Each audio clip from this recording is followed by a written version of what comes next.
pense que je devrais facturer, je pense, des milliers d'euros pour cette roadmap que j'utilise moi pour mon agence de media buying. Et je vais tout vous donner gratuitement les gars. Et je ne vous vends aucune formation derrière. Donc laissez un like, abonnez-vous et mettez un commentaire. On va parler de testing, ce qui est vraiment pour moi la chose la plus importante à maîtriser sur MetaAds et dans les pubs en général. Parce que scale en fait c'est juste extrêmement simple. Vous allez voir que il n'y a qu'une seule case où je vais parler de comment scale. Même de passer de 100 € de budget quotidien à 20 000 par jour, en un mois c'est possible. Mais tout ça tu l'atteindras seulement en maîtrisant le testing.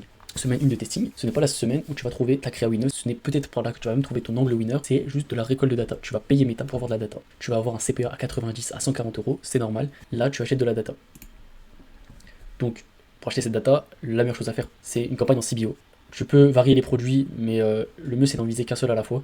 Un ad set par angle et 3 à 5 créas par ad set. Ça, c'est pour un budget de 50 à 100 € au jour. Le budget par jour, ça dépend beaucoup du coût de votre produit, ok? Tu le laisses tourner 7 jours complets, mais au bout de 3 jours, allez, au bout de fin de deuxième journée, troisième jour, tu commences à couper tous les nuisibles. Donc celui où il dépense à balle dessus et il n'y a pas de résultat, ou alors le CPA il explose. Ceux où il a dépensé un minimum de budget et il n'y a eu rien du tout. Les métriques là à regarder, ce sont les ajouts au panier, bien sûr les achats, et le CPC, ok. Tout le reste, c'est superflu, ça ne sert quasiment à rien. Au bout de 7 jours complets, tu n'as pas de résultat, t'as pas ta créa Windows que tu peux scale, c'est dans tous les cas ce qui va se passer. Tu passes à la semaine 2, en toute logique. À partir de la semaine 2, ajustement, créa, site, offre, comment ça se passe? Tu cotes la campagne, voilà. Un CPA à 90 à 140, elle est abusée, c'est bien sûr pas tes winners, j'ai dit.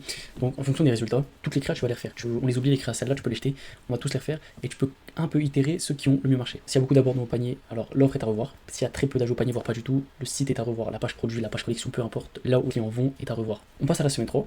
Semaine 3, simple, réduction du nombre d'angles. Donc là, généralement, moi je passe à 2 voire 3, et cut rapide nuisible toujours, et on laisse la campagne respirer. C'est-à-dire qu'on la laisse 7 jours complets. Donc une fois que tu l'as laissé celle-ci, on passe à la semaine 4, et là c'est simple, scale ou ajustement. Donc en gros, si ton CPA, si tu as trouvé ta winner, tu as un bon CPA sur une à plusieurs créas en tout cas, tu as un CPA qui est break-even, les gars, tu fais pas de bénéfice, mais tu perds pas non plus, ou alors que tu as un CPA qui fait du bénéfice, alors on va vers la semaine 5. Si tu n'as toujours pas, pareil, ta semaine 3 était comme ta semaine 1, on refait, on ajuste créa, site, offre, tout le temps. À chaque fois en fonction des résultats, on teste.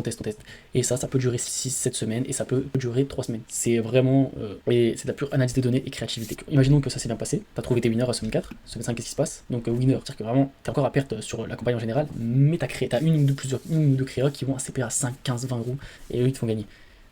Donc tu coupes tout, arrivé à la semaine 5, là tu coupes tout, à part ce qui marche, et là c'est simple. Comment scale? Vous allez voir que c'est simple. Tu fais du bénéf, plus 20% par jour, tu fais break-even, tu laisses, tu perds, t'attends 2 à 3 jours, parce qu'il y a des mauvais jours, faut pas couper direct, puis tu réduis progressivement le budget par jour, donc moins 20% par jour, il n'y a pas d'amélioration, tu cut. Et enfin, semaine 6, itérer toutes les winners. T'as quelque chose qui marche, t'as un angle, tu vends des gummies, je sais pas, pour pré-workout, un truc comme ça, une gummies de créatine, t'as un angle sur la fatigue, hop là, lui il marche. T'as une créa qui marche dessus, tu itères le plus possible. Tu regardes qu'est-ce qui a marché là, on va changer un petit truc là, on va changer ça, on va changer le hook, on va refaire des vidéos, on va faire des statiques dessus, et même de trouver de nouveaux angles, hein, tu peux pas marcher que sur un seul angle. Si t'as plusieurs produits, bien sûr, tu retournes semaine 2 et on recommence le process, tout en scalant ce qui marche déjà. Donc tout nous ramène vraiment à semaine 2, c'est-à-dire l'analyse de données, c'est vraiment le truc le plus important. Envoyer le plus de créa, le plus d'angles, le plus de testing, mais surtout de comprendre les données qu'on te renvoie. Parce que si tu comprends pas, c'est juste du gambling. Si tu veux un audit gratuit pour ta marque et que je te fasse une roadmap spécialement conçue pour ta marque, envoie-moi un DM, hop là, la caméra bug, envoie-moi un DM, mon style dans la description.